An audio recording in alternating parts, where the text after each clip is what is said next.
ഈശോ മിശിഹായ്ക്ക് സ്തുതിയായിരിക്കട്ടെ. നമ്മൾ പ്രത്യക്ഷീകരണത്തിൻ്റെ രണ്ടാമത്തെ ആഴ്ചയിലാണ്. ദനഹാകാലം രണ്ടാമത്തെ ആഴ്ച. ദനഹാകാലം എന്താണ് എന്ന് നമ്മൾ പറഞ്ഞു കഴിഞ്ഞു. നസ്രത്തിലൂടെ നടന്ന ഈശോ എന്ന് പറയുന്ന ചെറുപ്പക്കാരനാണ് ദൈവമയച്ച രക്ഷകനെന്ന് ഈശോ തന്നെ സാക്ഷ്യപ്പെടുത്തിയ കാര്യമാണ്. സിനഗോഗിൽ യെശയ്യാ പ്രവാചകൻ്റെ പുസ്തകത്തിൽ നിന്ന് രക്ഷകനെക്കുറിച്ചുള്ള ആ പ്രവചന ഭാഗം വായിച്ചുകൊണ്ട് ഈശോ പറഞ്ഞത്. ഇന്നത്തെ ഒന്നാമത്തെ വായന സംഖ്യയുടെ പുസ്തകം 10-ാം അധ്യായം 29 മുതൽ 36 വരെയുള്ള വാക്യങ്ങളാണ്. അവിടെ തൻ്റെ അമ്മായിയപ്പനായ മീദിയാൻകാരൻ റവുവേലിൻ്റെ മകൻ ഹൊബാബിനോട് മോശ പറഞ്ഞു, കർത്താവ് ഞങ്ങൾക്ക് നൽകുമെന്ന് അരുളി ചെയ്ത സ്ഥലത്തേക്ക് ഞങ്ങൾ പുറപ്പെടുകയാണ്. ഞങ്ങളുടെ കൂടെ വരിക, നിനക്ക് നന്മയുണ്ടാകും, കാരണം കർത്താവ് ഇസ്രായേലിന് നന്മ വാഗ്ദാനം ചെയ്തിട്ടുണ്ട്. അവൻ പറഞ്ഞു, ഞാൻ വരുന്നില്ല, എൻ്റെ ദേശത്തേക്കും ബന്ധുക്കളുടെ അടുത്തേക്കും ഞാൻ മടങ്ങിപ്പോകുന്നു. അപ്പോൾ മോശ പറഞ്ഞു, ഞങ്ങളെ വിട്ടുപോകരുതെന്ന് ഞാൻ അപേക്ഷിക്കുന്ന കാരണം മരുഭൂമിയിൽ പാളയമടിക്കുന്നത് എങ്ങനെയെന്ന് നിനക്കറിയാം. നീ ഞങ്ങൾക്ക് മാർഗനിർദ്ദേശിയായിരിക്കും. നീ ഞങ്ങളോടുകൂടെ വരികയാണെങ്കിൽ കർത്താവ് ഞങ്ങൾക്ക് നൽകുന്ന സമൃദ്ധിയിൽ നിനക്ക് പങ്കു ലഭിക്കും. അവർ കർത്താവിൻ്റെ പർവ്വതത്തിൽ നിന്ന് പുറപ്പെട്ട് 3 ദിവസം യാത്ര ചെയ്തു. അവർക്കൊരു വിശ്രമസ്ഥലം ആരാഞ്ഞുകൊണ്ട് കർത്താവിൻ്റെ വാഗ്ദാന പേടകം അവരുടെ മുമ്പിൽ പോയിരുന്നു. അപ്പോൾ ഇവിടെ സംഭവിക്കുന്ന എന്താണ്? ഈ സീനായ് മലയിൽ വന്ന് ഇവർ തമ്പടിച്ചു. 2 മാസം കഴിഞ്ഞപ്പോൾ ഈജിപ്തിൽ നിന്ന് പുറപ്പെട്ട് 2 മാസം കഴിഞ്ഞപ്പോൾ അവർ സിനായ് മലയിലെത്തി. ഏതാണ്ട് 1 വർഷക്കാലം അവർ അവിടെ കിടന്നു. അങ്ങനെ കിടക്കുന്ന സമയത്ത് പിന്നെ ദൈവം പറയുകയാണ്, മതി മതി, ഇനി ഇത്രകാലം ഇവിടെ കിടക്കുന്നു, നിങ്ങൾക്ക് നിയമമെല്ലാം തന്നു, ഇനി നിങ്ങൾ പുറപ്പെടാൻ പറഞ്ഞു. അങ്ങനെ ആ സീനായ് മല നമ്മൾ മുമ്പൊക്കെ പറഞ്ഞതുപോലെ ഈ സീനായ് മലയുടെ അതിർത്തി അല്ലെങ്കിൽ അതിൻ്റെ ആ സ്ഥാനം എവിടെയാണ് അതിന്നും കൃത്യമായിട്ട് പറയത്തില്ല, എങ്കിലും അതൊരു പർവ്വത നിരയാണ്. അതിൻ്റെ ഒരു ഭാഗം ഇന്നത്തെ സൗദി അറേബ്യയുടെ ചെങ്കടൽ തീരത്താണെന്ന് പറയുന്ന കാര്യമൊക്കെ നമ്മൾ പറഞ്ഞു. അപ്പോഴേ ഈ മീദിയാൻ എന്ന് പറയുന്ന ദേശം അവിടെയാണ്, ആ പ്രദേശത്താണ് വന്ന് തമ്പടിച്ചിരിക്കുന്നത്. അവിടെയാണ് മോശയുടെ അമ്മായിയപ്പനായ ജത്രോ താമസിക്കുന്നത്. ജത്രോയുടെ മകൻ, അതായത് മോശയുടെ അളിയൻ ഹൊബാബിന്, അവനവിടെ വന്നിട്ടുണ്ട്. സ്വാഭാവികമായിട്ടും വരുമല്ലോ, മോശയും കൂട്ടരൊക്കെ അവിടെ വന്ന് കിടക്കുമ്പോൾ അവരെ കാണാനായിട്ട് വലിയ ദൂരം ഇല്ലാത്തതുകൊണ്ട് ഈ പറയുന്ന അളിയനും പിന്നെ ഭാര്യയും മക്കളുമൊക്കെ വന്നിട്ടുണ്ടാവും. അപ്പോൾ പുറപ്പെടാൻ തുടങ്ങിയപ്പോൾ മോശ പറയുകയാണ്, അവിടുന്ന് ദൈവം പറഞ്ഞു, ഇവിടുന്ന് നിങ്ങൾ പോകാൻ പറഞ്ഞു കാനാൻ ദേശത്തേക്ക്. അപ്പോൾ ഈ ഹൊബാബിനോട് മോശ പറഞ്ഞു, നീ ഞങ്ങളുടെ കൂടെ വരണം, നിനക്ക് നന്മയുണ്ടാകും, ദൈവം വാഗ്ദാനം ചെയ്ത ദേശത്തിൻ്റെ അംശം നിനക്കും കിട്ടും, നിനക്ക് ഈ കൂടാരം അടിക്കാനൊക്കെ അറിയാമല്ലോ. മോശ പറഞ്ഞു, ഞാനിങ്ങനെ മരുഭൂമിയിലൊന്നും കിടന്നിട്ടില്ല, രാജകൊട്ടാരത്തിൽ വളർന്നവനാണ്. പിന്നെ നമുക്കറിയാം, ഈ ജത്രോയുടെ വീട്ടിൽ വന്നപ്പോഴാണ് അത്യാവശ്യം കൂടാരത്തിലൊക്കെ കിടക്കാൻ തുടങ്ങിയെങ്കിലും മോശയ്ക്ക് ആ ജോലിയൊന്നും അറിഞ്ഞുകൂടെ, കൂടാരം അടിക്കുന്നത്. അപ്പോൾ ഹൊബാബിനോട് അളിയനോട് പറയുകയാണ്, നീ ഞങ്ങളുടെ കൂടെ പോരുവാണെങ്കിൽ ഞങ്ങൾക്കും അത് ഉപകാരമായിരിക്കും, നിനക്കും നന്മയുണ്ടാകും. പക്ഷേ ഹൊബാബ് സമ്മതിച്ചില്ല. അവൻ പറഞ്ഞു, ഞാൻ എൻ്റെ ബന്ധുക്കളുടെ അടുത്തേക്ക്, എൻ്റെ ദേശത്തേക്ക് ഞാൻ പോവുകയാണെന്ന് പറഞ്ഞ് പോയി. ഏതായാലും മോശ പിന്നെ നിർബന്ധിച്ചില്ല. മോശ പിന്നീട് ദൈവം പറഞ്ഞതനുസരിച്ച് പോവുകയാണ്. അവർ കർത്താവിൻ്റെ പർവ്വതത്തിൽ നിന്ന് പുറപ്പെട്ട് 3 ദിവസം യാത്ര ചെയ്തു. അവർക്കൊരു വിശ്രമസ്ഥലം ആരാഞ്ഞുകൊണ്ട് കർത്താവിൻ്റെ വാഗ്ദാന പേടകം അവരുടെ മുമ്പിൽ പോയിരുന്നു. അവർ പാളയത്തിൽ നിന്ന് പുറപ്പെട്ട് യാത്ര ചെയ്തപ്പോഴെല്ലാം കർത്താവിൻ്റെ മേഘം പകൽ സമയം അവർക്ക് മീതെ ഉണ്ടായിരുന്നു. പേടകം പുറപ്പെട്ടപ്പോഴെല്ലാം മോശ പ്രാർത്ഥിച്ചു, കർത്താവെ ഉണരുക, അങ്ങയുടെ ശത്രുക്കൾ ചിതറിപ്പോകട്ടെ, അങ്ങയെ ദ്വേഷിക്കുന്നവർ പലായനം ചെയ്യട്ടെ. പേടകം നിശ്ചലമായപ്പോൾ അവൻ പ്രാർത്ഥിച്ചു, കർത്താവെ അവിടുന്ന് ഇസ്രായേലിൻ്റെ 10,000ങ്ങളിലേക്ക് തിരിച്ചു വന്നാലും. പ്രിയമുള്ളവരെ, നമ്മുടെ വലിയൊരു പുറപ്പാട് യാത്രയാണ്. അവിടെ നമ്മുടെ മുമ്പായി പോകേണ്ടത് എന്താണ്? ഈ വാഗ്ദാന പേടകമാണ്. ദൈവത്തിൻ്റെ വാഗ്ദാന പേടകം നമുക്ക് മുമ്പേ പോകണം. ദൈവമാണ് നമുക്ക് വാഗ്ദാനം ചെയ്തിരിക്കുന്ന സ്വർഗ്ഗഭാഗ്യം. അത് വരാനിരിക്കുന്ന ലോകം മാത്രമല്ല, ഈ നടക്കുന്ന ലോകവും നമുക്ക് സ്വർഗ്ഗമാക്കണം. ദൈവമാണ് നമ്മുടെ കൂടെ നടക്കുന്നത്, അത് മറക്കാതിരിക്കുക. പേടകം പുറപ്പെട്ടപ്പോഴെല്ലാം പ്രാർത്ഥിക്കുന്നതാണ് മോശ, കർത്താവെ ഉണരുക, അങ്ങയുടെ ശത്രുക്കൾ ചിതറിപ്പോകട്ടെ, അങ്ങയെ ദ്വേഷിക്കുന്നവർ പലായനം ചെയ്യട്ടെ. പിന്നെ പേടകം നിൽക്കുമ്പോഴവൻ പ്രാർത്ഥിക്കുന്നു, കർത്താവെ നീ തിരിച്ചു വരിക, ഞങ്ങളുടെ കൂടെ നിൽക്കുക. നമ്മുടെ നിരന്തരമായ പ്രാർത്ഥനയായിരിക്കണം. നമ്മൾ മുമ്പോട്ട് പോകുമ്പോൾ യാത്രയിൽ പറയണം, കർത്താവെ ഞങ്ങളെ നയിക്കണമേ. നമ്മളെവിടെയെങ്കിലും നിൽക്കുമ്പോൾ പറയണം, കർത്താവെ നീ തിരിച്ചു വന്ന് ഞങ്ങളുടെ കൂടെ ആയിരിക്കണമേ. കർത്താവെ ഞങ്ങളോടൊത്ത് വസിച്ചാലും. എമ്മാവുസിലേക്ക് പോകുന്ന ശിഷ്യന്മാരുടെ കൂടെ ഈശോയോട് പറയുന്ന കാര്യം എന്താണ്? സന്ധ്യയാവിൽ പറയുകയാണ്, കർത്താവെ ഞങ്ങളോടൊപ്പം വന്ന് ഞങ്ങളുടെ കൂടെ വസിച്ചാലും. ഇത് നമ്മൾ നിരന്തരം പറയണം. വെളിപ്പെടുത്തപ്പെട്ട രക്ഷകൻ, ആ രക്ഷകൻ നമ്മുടെ കൂടെ ഉണ്ടെങ്കിൽ നമുക്ക് എന്താ പിന്നെ പേടിക്കാനുള്ളത്? ഒന്നും പേടിക്കാനില്ല. രണ്ടാമത്തെ വായന എബ്രായർ ലേഖനം 3-ാം അധ്യായം 1 മുതൽ 6 വരെയുള്ള വാക്യങ്ങൾ. സ്വർഗീയ വിളിയിൽ പങ്കാളികളായ വിശുദ്ധ സഹോദരരെ, നാം ഏറ്റുപറയുന്ന വിശ്വാസത്തിൻ്റെ അപ്പസ്തോലനും ശ്രേഷ്ഠ പുരോഹിതനുമായ ഈശോയെപ്പറ്റി ചിന്തിക്കുവിൻ. മോശ ദൈവത്തിൻ്റെ ഭവനത്തിൽ വിശ്വസ്തനായിരുന്നതുപോലെ അവനും തന്നെ നിയോഗിച്ചവനോട് വിശ്വസ്തനായിരുന്നു. ഈശോ മോശയേക്കാൾ വളരെയേറെ മഹത്വമുള്ളവനായി കണക്കാക്കപ്പെടുന്നു.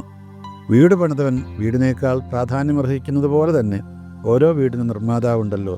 എന്നാൽ സകലത്തിൻ്റെയും നിർമ്മാതാവ് ദൈവമാണ്. പറയപ്പെടാനിരുന്ന കാര്യങ്ങൾക്ക് സാക്ഷ്യം നൽകുന്നതിന് ദൈവത്തിൻ്റെ ഭവനം മുഴുവനിലും മോശ ഭൃത്യനെപ്പോലെ വിശ്വസ്തനായിരുന്നു. മിശിഹായാവട്ടെ അവിടുത്തെ ഭവനത്തിൽ പുത്രനെപ്പോലെയാണ്. ആത്മധൈര്യവും പ്രത്യാശയുള്ള അഭിമാനവും അവസാനം വരെ നാം മുറുകെ പിടിക്കുമെങ്കിൽ നാം അവിടുത്തെ ഭവനമായിരിക്കും. മോശ എന്ന് പറയുന്നത് ദൈവത്തിൻ്റെ ദാസനായിട്ടാണ് കണക്ക് കൂട്ടുന്നത്. ഇവിടെ നമ്മളാണെങ്കിലോ, ഹെബ്രായ ലേഖനത്തിൽ വചനം പറയുന്നത് നമ്മൾ അപ്രകാരം ദാസരല്ല. കർത്താവ് തന്നെ പറഞ്ഞ് നമ്മൾ ഇനിമേൽ ദാസരല്ല, നമ്മൾ അവിടുത്തെ പുത്രരാണ്. അബ്ബ എന്ന് വിളിക്കാനായിട്ട് ഭാഗ്യം ലഭിച്ചവരാണ് നമ്മൾ ഓരോരുത്തരും. അതുകൊണ്ട് മോശ എത്രയോ വിശ്വസ്തനായിരുന്നു, അതിലേറെ തീർച്ചയായിട്ടും വിശ്വസ്തനായിരിക്കും കർത്താവ് നമ്മളോട് പറഞ്ഞതല്ല. കർത്താവ് നമ്മളോട് വിശ്വസ്തനാണ്. ഒരു കാര്യത്തിലും അവിടുന്ന് പുറകോട്ട് പോവില്ല. പുറകോട്ട് പോകുന്നവർ നമ്മളാണ്. നമ്മൾ പുറകോട്ട് പോയിട്ട് കർത്താവിനെതിരെ ആരോപണങ്ങൾ ഉന്നയിക്കുന്നതിൽ അർത്ഥമൊന്നുമില്ല.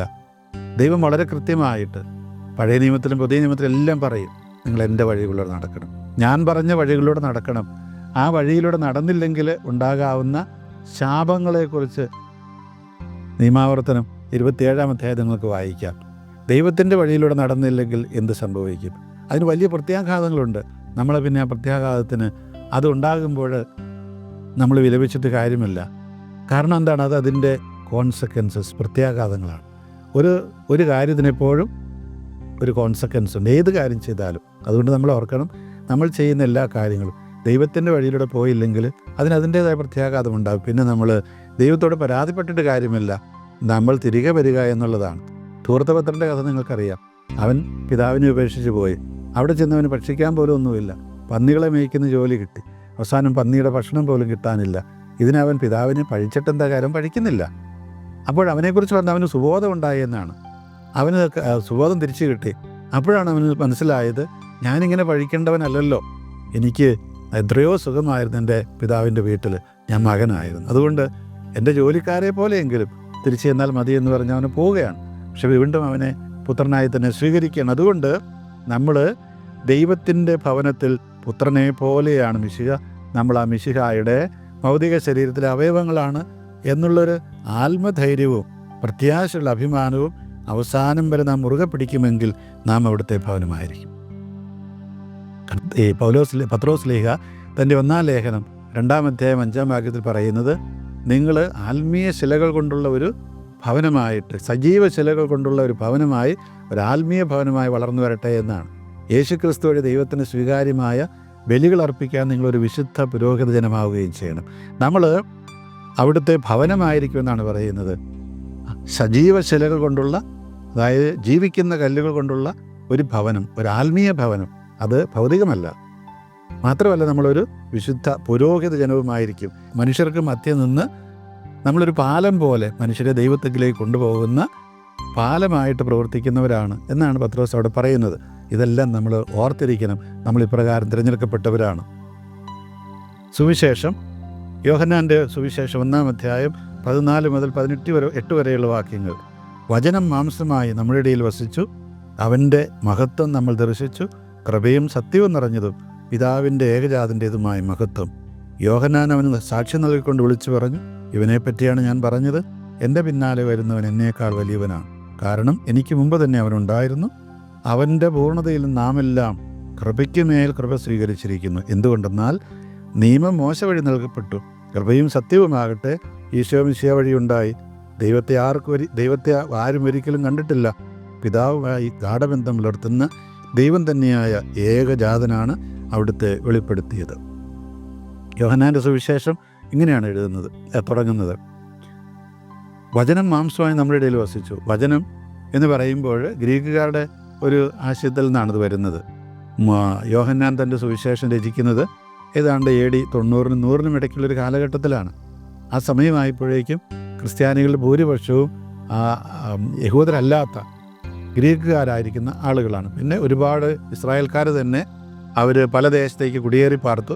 അന്നത്തെ അവിടുത്തെ പൊതു ഭാഷ ഈ റോമ സാമ്രാജ്യത്തിൻ്റെ മിക്കവാറും ഭാഗങ്ങളൊക്കെ ഗ്രീക്ക് ഭാഷയായിരുന്നു. അതുകൊണ്ടാണ് യോഹന്നാൻ ആ ഗ്രീക്ക് ഭാഷയിലെല്ലാം എഴുതുന്നത്. പുതിയ നിയമമെല്ലാം ഗ്രീക്ക് ഭാഷയിലാണ് എഴുതിയിരിക്കുന്നത്. പൗലോസൊക്കെ ഗ്രീക്കിൽ നല്ല അറിവുള്ള അവഗാഹമുള്ള മനുഷ്യനായിരുന്നു. അപ്പോൾ യോഹന്നാൻ പറയുന്ന വചനം മാംസമായി നമ്മുടെ ഇടയിൽ വസിച്ചു. ഈ വചനം ലോഗോസ് എന്ന് പറയുന്ന ആ വാക്ക് ഗ്രീക്കുകാരുടെ ചിന്തയിൽ, അവരുടെ തത്വശാസ്ത്രത്തിൽ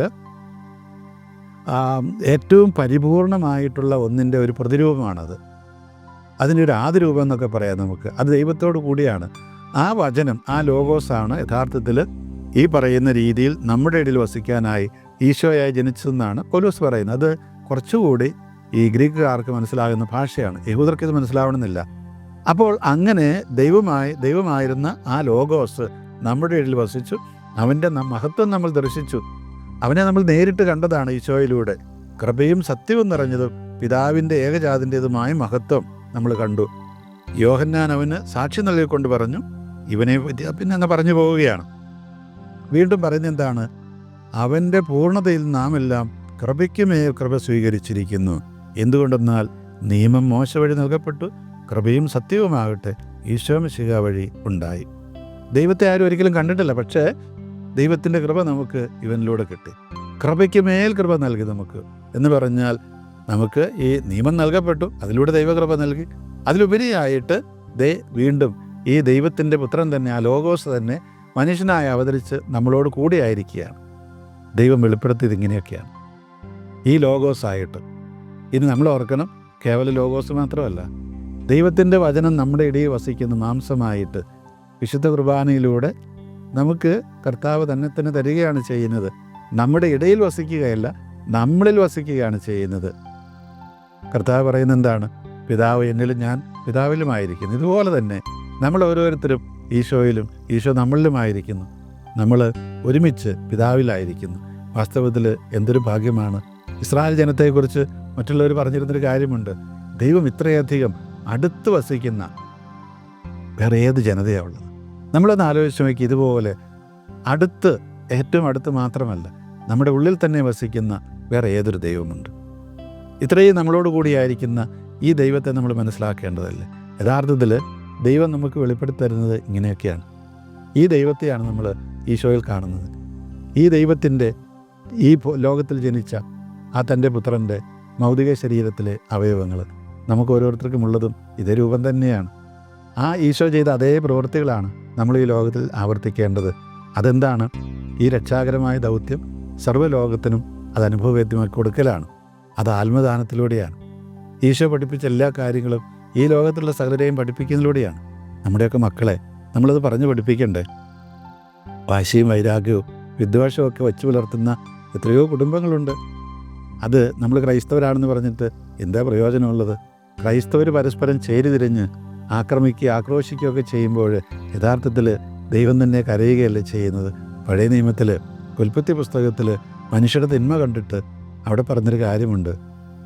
ഈ മനുഷ്യരുടെ തിന്മ ദൈവത്തിൻ്റെ ഹൃദയത്തെ ദുഃഖിപ്പിച്ചു, അവൻ പരിതപിച്ചു എന്നാണ്. മനുഷ്യനെ സൃഷ്ടിച്ചതിൽ അവൻ പരിതപിച്ചു എന്നാണ് അവിടെ പറയുന്നത്. പിന്നീടാണ് പ്രളയമൊക്കെ വരുന്നത്. അപ്പോഴതുപോലെ ഈ പറഞ്ഞ രീതിയിൽ നമുക്ക് യഥാർത്ഥത്തിൽ ദൈവത്തോട് കൂടിയായിരിക്കാൻ കഴിയുക. ഈ വെളിപ്പെടുത്തപ്പെട്ട ഈശോയോടുകൂടി, രക്ഷകനായി വെളിപ്പെടുത്തപ്പെട്ട ഈശോയോടുകൂടി ആയിരിക്കാനും അവൻ്റെ പ്രവർത്തനങ്ങൾ ഈ ലോകത്തിൽ തുടരാൻ നമുക്ക് കഴിയട്ടെ. ഈശോ മിശിഹായ്ക്ക് സ്തുതിയായിരിക്കട്ടെ.